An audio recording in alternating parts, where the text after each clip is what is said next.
आज मेरे साथ कैप्टन कमल राम कशारा साथ में हैं और जो कि अन्य देशों के लगभग सभी बंदरगाहों की और देशों की सैर ये कर चुके हैं और आज इनसे जानेंगे कि वो कहाँ कहाँ कैसे कैसे सैर कर चुके हैं और किन किन चीज़ों का उनके शिप के माध्यम से आदान प्रदान आयात निर्यात अन्य देशों में और भारत में होता है। तो सर आपका सबसे पहले हमारे चैनल में स्वागत है सर। बहुत बहुत धन्यवाद शिवलारी जी, और आपके चैनल के माध्यम से सभी श्रोताओं को मेरा बहुत बहुत धन्यवाद। नमस्कार। मैं आपसे जानना चाहूँगा सर कि आप कैप्टन पोस्ट पे हैं सर, और शिप के दौरान जब आप ऑन ड्यूटी रहते हैं तो अभी तक कितने देशों की या बंदरगाहों की आप यात्रा कर चुके हैं सर? लगभग अभी एक्चुअली मुझे स्टार्टिंग से अभी 1992 जून से अभी तक करीब 32 साल सर्विस में हो चुकी है मुझे जी, आउट ऑफ सी।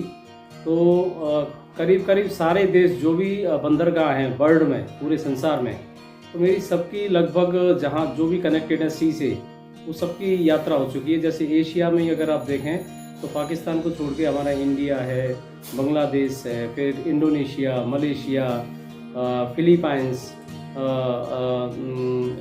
फिर उसके बाद में चाइना, जापान, कोरिया, दक्षिणी Korea, of course not north Korea, दक्षिणी कोरिया, और उसके ये सारे एशिया के देश सारे हो गए। फिर इधर अरब देशों में ईरान है, इराक है, सऊदी अरबिया, यूएई, कतार, तो ये सारे देशों में बहुत बार, मतलब इसमें तो रिपीटेडली कितने बार पता नहीं, गिनती भी नहीं है, तो सारे देशों का भ्रमण हो चुका है। और जहाज, और फिर इधर से लेके फिर अफ्रीका में सारे अफ्रीकी कंट्रीज़ के भी कंट्रीज जो भी समुद्र से कनेक्टेड है वो है, प्लस दक्षिणी अमेरिका, उत्तरी अमेरिका, इसमें कनाडा है, प्रॉपर यूएसए है, और ये सारे चिली, ब्राज़ील वगैरह जो भी साउथ कॉन्टिनेंट्स के हैं, सबकी मेरी यात्रा और बहुत बार हो चुकी है, एक बार नहीं। यानी ऑल फॉरेन कंट्री की लगभग कंप्लीट, पूरा वर्ल्ड में यूरोप के सारे देश कितनी बार भ्रमण हो चुका है।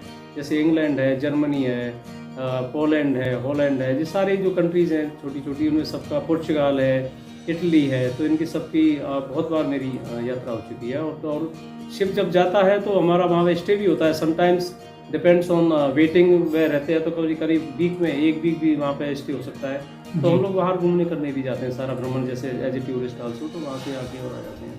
तो अच्छा, I am very happy with this service actually. उसमें पहली बात तो ठीक है, सारे जॉब्स तो किसी न किसी का करना पड़ता है, बिल्कुल राइट बात, चाहे प्राइवेट हो या गवर्नमेंट हो, एक आजीविका के लिए। लेकिन इसमें जो एडवेंचर जो मुझे मिला है, मतलब एक तरह से बगैर पैसे के सारे संसार की जो यात्रा का भ्रमण आनंद है, वो मैंने पूरा वर्ल्ड का भ्रमण कर लिया और आई एम वेरी एक्साइटेड, बहुत खुश हूँ मैं। चाहे अपनी अपनी ओपिनियन होती है, कोई कुछ बोलता है कि बाहर रहते हैं, ये रहते हैं। अब आजकल तो हमारा tenure as a captain last 15 साल से 3 से 4 महीने का ही है। वो अलग बात है, कभी कभी हमारा डिले हो जाता है, 5 महीने भी हो जाते हैं जी, but normally it is just 3 to 4 months। उसमें कोई ज़्यादा ओड नहीं लगता। 3 से 4 महीने बाहर हो, 3 से 4 महीने यहाँ रहो, तो it's very good. I am very excited and very Fortune. भगवान का शुक्रिया अदा करता हूँ कि उन्होंने मुझे ऐसा अवसर दिया कि मैं पूरे संसार के भ्रमण कर चुका है एक्चुअली।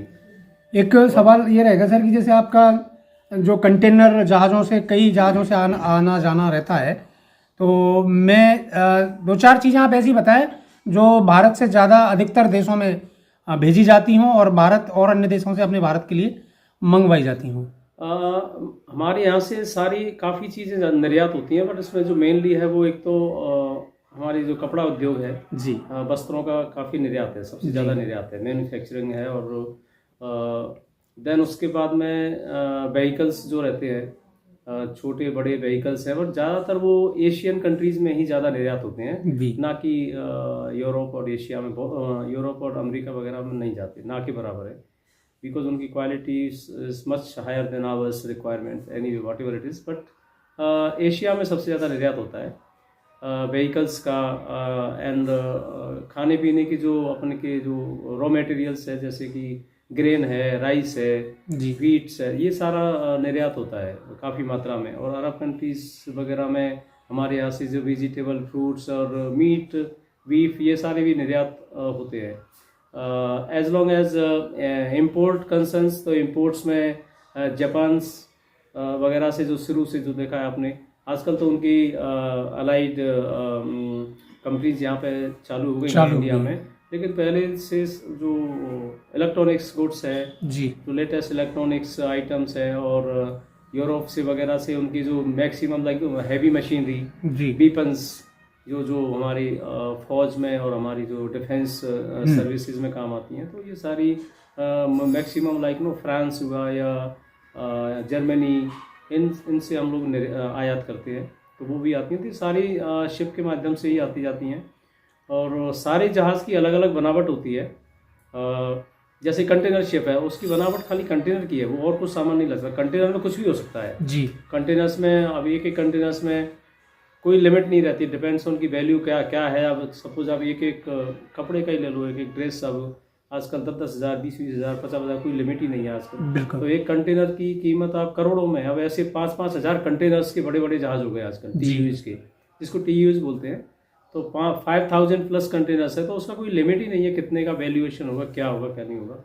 और उसमें मतलब आप ये कह सकता हूँ कि मिट्टी से लेके सोना चांदी तक जो भी है वो सब इंपोर्ट एक्सपोर्ट होता है, डिपेंड्स ऑन कहाँ से कहाँ का रिक्वायरमेंट है। फिर even the gas, LPG gases है, सबसे ज़्यादा ऑयल इंपोर्ट वगैरह हमारा हो रहा है। तो अरब देशों से मैक्सिमम 40% वहाँ से है, प्लस रेस्ट अदर वर्ल्ड से इंपोर्ट हो रहा है। तो ऑयल टैंकर्स हैं, केमिकल टैंकर्स हैं, LPG शिप्स हैं, जो खाली गैस की शिप्स हैं, उनकी अलग बनावट होती है, उसमें आप कुछ और नहीं ला सकते, दूसरे जहाज में आप LPG नहीं ला सकते, तो वो रिक्वायरमेंट है। तो ऐसे कुछ भी मतलब आप नाम लो, सारा import export depends on requirement, अपना अपना रिक्वायरमेंट है, उससे चलता रहता है।